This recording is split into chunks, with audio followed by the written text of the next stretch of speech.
Quels sont donc les secrets pour créer un parterre réussi que le monde entier va vous envier? Eh bien, ça tombe bien, c'est justement ce dont je voulais vous parler aujourd'hui. Salut les jardiniers!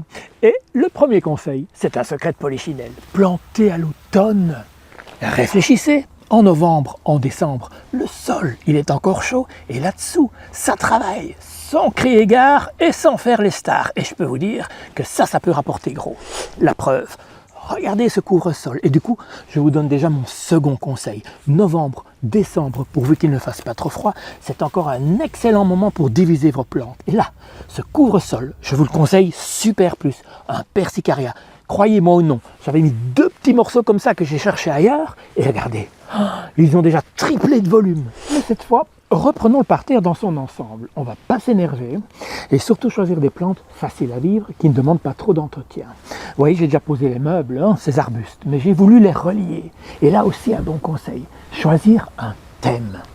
Mon idée de départ aujourd'hui, c'est de ne choisir que des végétaux à floraison et à feuillage blanc, argenté, car nous sommes en fait ici à la mi-ombre et du coup j'ai envie de peps, j'ai envie de réveiller l'endroit. Mon premier choix, ce sont des astrances, très bien, parfaites pour la mi-ombre, il en existe de multiples sortes, mais là j'ai choisi une variété qui s'appelle White Giant, la fleur n'est pas plus belle mais elle est plus grande et donc elle se verra de loin.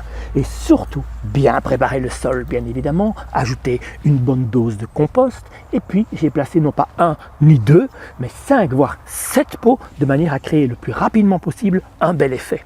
Mon second choix, à l'avant-plan, parce que c'est une plante qui ne montera pas trop, c'est un astère. Et là encore une fois, pas n'importe lequel. Il s'appelle Starshine. Je l'aime pour plusieurs raisons. D'abord, 40 cm compact, il ne s'étalera pas dans le parterre, jamais malade, et il fleurit de juillet à octobre. Et du coup, je ne le plante pas une fois. Regardez ici, on voit sa petite tête sortir. J'ai formé un premier groupe, et à distance, encore une bonne idée, un second groupe. Répétition. Et vous savez, cet astère, il est stolonifère. Et là, vous vous dites, aïe aïe aïe, il va ressortir à 2-3 mètres, se multipliant entre les autres plantes. Pas du tout. Ce n'est pas une peste, ou alors une gentille peste, facile à canaliser, en ce sens que les stolons, oui, il va y en avoir, mais ils vont grossir la touffe, et là, vous pouvez gérer au mieux. Côté fleurs spectaculaires, c'est tout. Le reste ne sera que feuillage à l'avant-plan, et je reste dans le même thème avec du vert, du vif argent. Et regardez ça, voilà un extraordinaire hosta, sans doute le meilleur vert que je puisse vous conseiller, Devon Green. La plante mère, je l'ai divisée, et déjà, j'en ai 1 et 2 éclats. Dites, ça me fait penser à quelque chose. Regardez donc en pépinière, au milieu et à la fin de l'automne. Ouvrez donc le pot, mais vous allez voir plein de racines, ça veut donc dire que c'est une plante qui est déjà âgée et qui poussera d'autant plus vite dans votre jardin.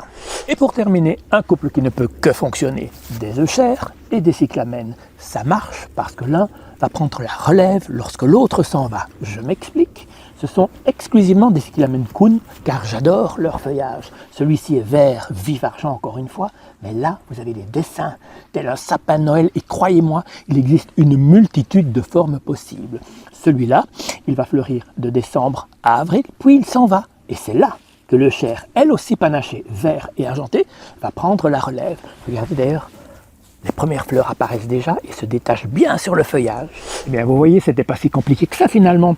Et pour fêter ça, j'ai même allumé une bougie dans le jardin sous la forme de ce cas-là, dont la fleur est aussi spectaculaire que le feuillage. Salut, salut!